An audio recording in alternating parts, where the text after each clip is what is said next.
আসসালামু আলাইকুম।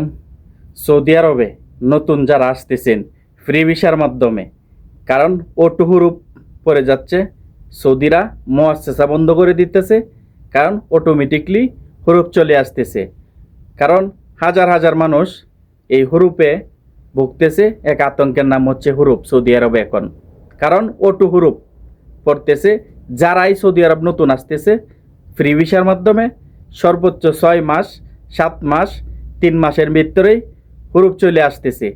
কারণ যারাই আপনারা সৌদি আরব ফ্রি ভিসার মাধ্যমে স্বপ্ন নিয়ে আসতেছেন, কারণ যারা সৌদি আরবে কাম করবেন, মাসে 50,000 60,000 টাকা কামায়া পাঠাবেন 5 লক্ষ 6 লক্ষ টাকা খরচ করে, কারণ এই স্বপ্ন নিয়ে যারা সৌদি আরব আসতেছেন ফ্রি ভিসায়, আমি বলবো সৌদি আরব আপনারা ফ্রি ভিসার মাধ্যমে, কারণ 1 বছরের আকামা দিব বললে আপনাদেরকে আনে, কিন্তু 6 মাস গেলেই সৌদিদের সাথে কন্ট্যাক্ট থাকে। কারণ সৌদিরা 6 মাস পরেই হুরুপ মেরে দিতেছে, তারা মুআসসাসা বন্ধ করে দিতেছে, কারণ অটোমেটিকলি হুরুপ পড়ে যেতেছে। কারণ সৌদি যদি মুআসসাসা বন্ধ করে দেয়, তাহলে আপনি অটোমেটিক হুরুপে পড়ে যাবেন, সৌদির হুরুপ দিতে হবে না। কারণ সৌদিরা এটা মুআসসাসা আছে, সৌদি আরব যারা তাহে তারা অবশ্যই এই জিনিসটা জানে। কারণ এই মুআসসাসা থেকে 4টা ভিসা উঠে, এই 4টা ভিসা তখন বেছে, তখন আপনি দেখা যায় কি 2 মাস 3 মাসের ভিতরে কাফেলা হইতে পারছেন না। এক জায়গায় কাজ করছেন, মালিক বলছে কাফেলা করবে, কিন্তু আপনাকে 2 মাস 3 মাসে কাফেলা করছে না, 6 মাসের ভিতরেও করছে না। তখন সৌদি করে কি, কারণ তার মুআসসাসার টাকা ভরতে হবে, সরকারি খরচ দিতে হবে, এই জন্যে সৌদি কুয়ার থেকে মুআসসাসা বন্ধ করে দেয়, যাতে তার জরিমানা না ইয়ে। কারণ মুআসসাসাটা বন্ধ করে তখন অটোমেটিকলি হুরুপ পড়ে যায়।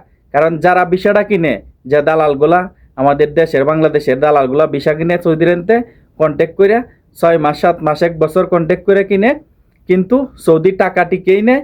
কিন্তু এরপরে যে মুআসসাসা খরচ চালাবে, তখন দেখা যায় কি দালালেও টাকা দেয় না। সৌদিরা করে কি, তারা তাদের স্বার্থের জন্য বাস মুআসসাসা বন্ধ করে দেয়। বন্ধ করে দেওয়াতে আপনাকে অটোমেটিকলি আপনার মোবাইলে হুরুপ চলে আসবে। যাদের কুয়া চালু থাকে কুয়াতে আসবে, আর যাদের কুয়া নাই তারা জানতেও পারবে না। কারণ পুলিশ ধরবে, ধরে কামা চেক দিবে আপনাকে, বাস আপনার অটোমেটিকলি হুরুপ দেখবেন। কারণ এই ফ্রি ভিসাতে সৌদি আরব যারা আসতেছেন, আমি মনে করি সৌদি আরব অনুরোধ করে বলবো, এই ফ্রি ভিসার মাধ্যমে আপনারা সৌদি আরব 1 বছরের আকামা দিব বললে আপনাদেরকে আনতেছে। এই কাজটা থেকে যারা নতুন আসতেছেন তাদেরকে অনুরোধ করে বলবো, আপনারা এভাবে সৌদি আরব আসবেন না। কারণ 6 লক্ষ 5 লক্ষ টাকা খরচ করে নিজের বিপদ আপনারা ডাকে আনবেন না। কারণ আপনি টাকা উঠাইতে পারবেন না। আপনি 6 মাস কাজ করলেন, 30,000 টাকা প্রতি মাসে আপনি সৌদি আরবে সর্বোচ্চ যে কোনো জায়গায় কাজ করে আর উপরে পাঠাইতে পারবেন না।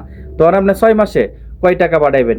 1.5 লাখ 2 লাখ টাকায় না হয় আপনি কামাইলেন, 6-7 লাখ টাকা 5 লাখ টাকা খরচ করে আয় আপনি বাকি টাকা কোথায় থেকে আনবেন? সৌদিরা এখন এদেরও চক্ষু রক্ত নাই। কারণ এরা দেখা যায় কি আবার নতুন করে ভিসা বেচে, কারণ মুআসসাসা বন্ধ করে দেয়। কারণ এরা 4টা ভিসা একানো বেচে, 15-20 হাজার রিয়াল বেচে, 20,000 রিয়াল বেচলে বাস তারা 20,000 রিয়াল নিয়ে নেয়। ভিসাগুলা উড়াই দিয়ে দেয়, সৌদির 10,000 টিয়া ফায়দা হয়, লাভটা হয়। বাস 6-7 মাস গেলে সৌদির টিহা শেষ খাওয়া, আপনাকে অটোমেটিকলি মুআসসাসা বন্ধ করে দিবে। কারণ তার প্রয়োজন নাই।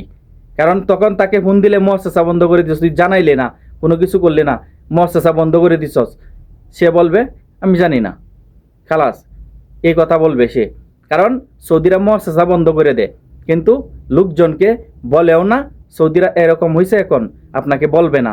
কারণ এরা মুআসসাসা বন্ধ করে দিলে ওটু হুরুপ পড়ে যায়। কারণ সৌদিরা এখন আর আপনাকে বলে না যে মুআসসাসা বন্ধ হয়ে গেছে, পুলিশ ধরলে পাঠাই দিবে, তুই অবৈধ হয়ে যাবে, এরকম ধরনের কথা এরা কোনো সতর্ক দেয় না। একটা জিনিস যে আছে মুআসসাসা বন্ধ করে দিবে, সতর্ক দিয়ে কি একটা কাফেলা হবে, নাহলে পুলিশের থেকে সাবধানে থাকবে, পারবে না। তো ফ্রি ভিসার লোক যারা সৌদি আরব আসতেছেন, আপনারা কেউ আইসেন না। কারণ নিজের বিপদ নিজেরা কেউ ডাকিয়ে আনবেন না। কারণ ঋণ দেনা করে কিস্তি লোন তুলে আপনারা সৌদি আরব আসতেছেন, কিন্তু নিজের বিপদ আপনারা ডাকিয়ে আনতেছেন। কারণ এরকম কাজ থেকে আপনারা সৌদি আরব ফ্রি ভিসার মাধ্যমে কেউ আসবেন না। 1 বছরের আকামা দিবে, 1 বছরের আকামার লোভে আপনারা চলে আসতেছেন, কিন্তু 1 বছর মনে হতেছেন কাজ করবেন, টাকা টাকা উঠাইবেন, কোনো সময় পারবেন না। 6 মাস থেকে 3 মাস পরে আপনাকে দেশে চলে যেতে হবে, পুলিশ ধরবে, কারণ ওটো হুরুপ পড়বে, দেশে পাঠিয়ে দিবে। অবশ্যই যারা ভিডিওটা দেখবেন চ্যানেলটা সাবস্ক্রাইব করবেন, ভিডিওটা শেয়ার করবেন, কারণ একজনকে আরেকজন জানার জন্য। কারণ এইরকম কাজ থেকে সকলেই জানতে পারে, সকলেই ভালো থাকবেন।